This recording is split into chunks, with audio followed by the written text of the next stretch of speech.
Government of Rajasthan department of personal ने एक notice जारी किया है। यह नोटिस 26/6/2020 को जारी किया गया है। इसमें ITI वालों के लिए इलेक्ट्रिशियन लाइनमैन की और डिप्लोमा और बीटेक वालों के लिए इलेक्ट्रिकल इंस्पेक्टर की पोस्ट जनरेट की गई है। इसका अगर हम जैसे कि सीधे नोटिस पे जाएं तो इन्होंने पूरा नोटिस दिया है हिंदी और इंग्लिश में। अगर मैं आपको सिलेबस और उसकी क्वालिफ़िकेशन बता दूं तो इसमें सारा पता पड़ जाएगा। हिंदी में मैं बता देता हूं आपको, इंग्लिश में देख लेते हैं। ये देखिए, जूनियर इलेक्ट्रिकल इंस्पेक्टर, तो इसके लिए डायरेक्ट रिक्रूटमेंट 100% होगा। इसके लिए इलेक्ट्रिकल में डिग्री चाहिए और या फिर इलेक्ट्रिकल में डिप्लोमा चाहिएगा। इसमें अंदाज़ा ये मैक्सिमम 500 पोस्टें तक आ सकती हैं। और दूसरा ये जो है हेल्पर हो जाएगा, तो हेल्पर में भी 100% रिक्रूटमेंट होगा, डायरेक्ट होगा। इसमें 10वीं secondary with national trade certificate, ये NCVT का सर्टिफिकेट नेशनल ट्रेड हो जाएगा। और ITI इलेक्ट्रिकल में ही चाहिएगी। ITI इलेक्ट्रिकल की कम से कम 3 से 4 हज़ार वैकेंसियाँ हो सकती हैं। आइए इनके सिलेबस देख लेते हैं। सिलेबस में देखिए, सबसे पहले ये जो आपका पेपर होगा ये होगा CBT बेस्ड होगा, कंप्यूटर बेस्ड पेपर होगा, इसको CBT कहते हैं। तो इसमें देखिएगा, सबसे पहले अगर मैं बात करूँ जूनियर इलेक्ट्रिकल इंस्पेक्टर की, तो इसमें देखिए 60% वेटेज होगा आपके।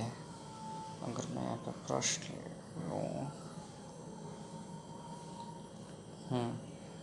तो अगर इसकी बात करें तो 60% जो आपका होगा डिप्लोमा लेवल का, ये जो चलेगा इसमें diploma in electrical engineering and it's brief outline में भी नोटिस है एग्जामिनेशन, तो डिप्लोमा लेवल का ही आएगा एक चीज़। तो इसका जो रेशियो होगा 60% होगा।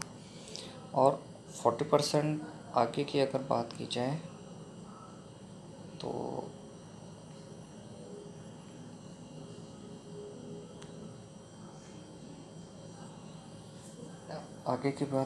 तो जो सेकंड पार्ट होगा, तो उसमें देखिए क्या क्या होगा। जो 40% पार्ट है सेकंड पार्ट, तो उसमें क्या क्या होगा। रीजनिंग और मेंटल एबिलिटी होगी, मैथ्स होगी।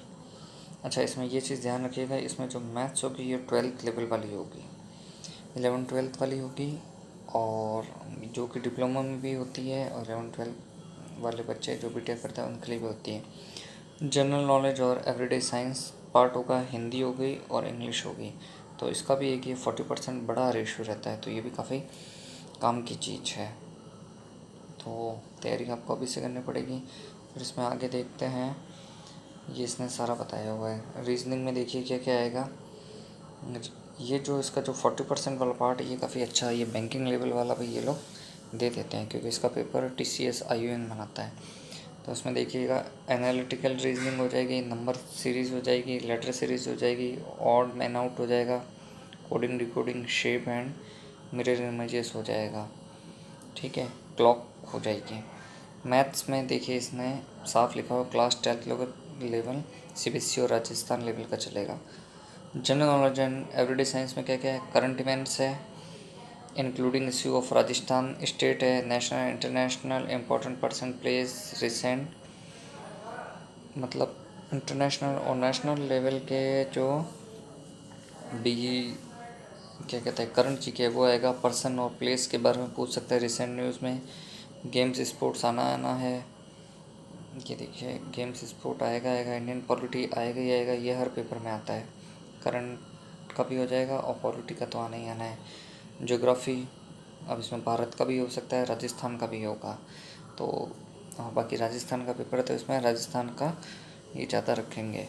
सिविक्स हो जाएगा, इंडियन हिस्ट्री हो जाएगा, साइंस चलेगा ही चलेगा, ठीक है। और बाकी with special reference to Rajasthan. तो यहाँ पे ये चीज़ है, जिसका राजस्थान बेस अच्छा होगा उसको अच्छा फ़ायदा मिलेगा।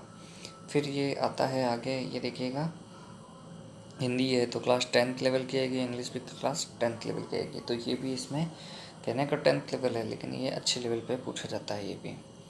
ये तो हो गया आपका इलेक्ट्रिकल इंस्पेक्टर का। अब आता है आपका अच्छा, इसमें सबसे काम की चीज़ ये है कि इसमें नेगेटिव मार्किंग नहीं है, तो ये एक बड़ी चीज़ है। नेगेटिव मार्किंग नहीं है तो आपको क्वेश्चन तो सारे अटेंड करने पड़ेंगे, ठीक है ना। तो ये आपको एक फ़ायदा मिल जाएगा। अब आगे देखते हैं। फिर इसमें ये भी बताया कि आगे जैसे नॉर्मलाइजेशन हो जाएगा अलग अलग शिफ्ट में अगर पेपर होते हैं। और इसमें जो अदर जो कास्ट हैं जैसे जनरल, EWS, OBC, इन सब के लिए 40% मिनिमम लाना है। और SC ST के लिए इन्होंने 5% तक का रिजर्वेशन दे दिया है। There shall be no interview, officer post नहीं तो इसमें इंटरव्यू नहीं होगा, ठीक है। ये भी चीज़ ध्यान रखिएगा। और इसमें एज जो है, जो मिनिमम एज इन्होंने जनरल की कर रखी 40 ईयर है, तो एज का कोई दिक्कत नहीं है। और बाकी जो भी SC ST OBC और ये गर्ल्स का जो भी रहता था आपका कोटा का क्या कहते हैं रिजर्वेशन, वो सब उसी महीने में रहेगा जो और गवर्नमेंट वैकेंसीज़ में होता है। अच्छा, अब ये देखिए ITI हेल्पर के लिए इसने बताया है। तो ITI हेल्पर का जैसे अभी तक जो आ रहा था वैसा ही रहेगा। ITI हेल्पर की कम से कम 3 से 4 हज़ार, ITI हेल्पर की कम से कम मैं बता दूँ आपको 3 से 4 हज़ार पोस्टें निकलेगी। अब गवर्नमेंट इस बार कितना निकालती है वो गवर्नमेंट के ऊपर है। अब देखिएगा, सबसे पहले इसमें वही है करंट अफेयर, जनरल साइंस, और ये आ जाएगा जोग्राफी आ जाएगा, नेचुरल रिसोर्सेज, एग्रीकल्चर, हिस्ट्री, और ये सब राजस्थान के संदर्भ में आ जाएगा। इसमें थोड़ा ये जनरल वाला है, इसमें ये मैथ्स भी पूछता है, ठीक है ना। तो 50 क्वेश्चन होंगे, 50 नंबर के होंगे। अब ये जो आ जाता है आपका ये सेकंड जो है पार्ट बी, ये पूरा पूरा आपका प्योरली इलेक्ट्रिकल बेस है। तो ये जो 2 साल आपने ITI में जो पढ़ा है पूरा का पूरा वही पूछा जाएगा। तो इसके लिए अब आप चाहें निमी बेस किताब पढ़ सकते हैं। आप किताब अगर आपकी पढ़ी हुई है तो सबसे बेस्ट है, बाकी आप ज़्यादा से ज़्यादा क्वेश्चन कीजिए। और हमारे YouTube चैनल पे भी आपको वीडियो बनाए हुए हैं, वहाँ से भी क्वेश्चन मिल जाएंगे। तो ये भी बहुत अच्छा है। अब इसमें निमी बेस किताब जैसे मैं आपको बता दूँ, अरिहंत की ले सकते हैं, RP की ले सकते हैं। RP के ऑब्जेक्टिव क्वेश्चन बहुत अच्छे हैं, उससे कर सकते हैं।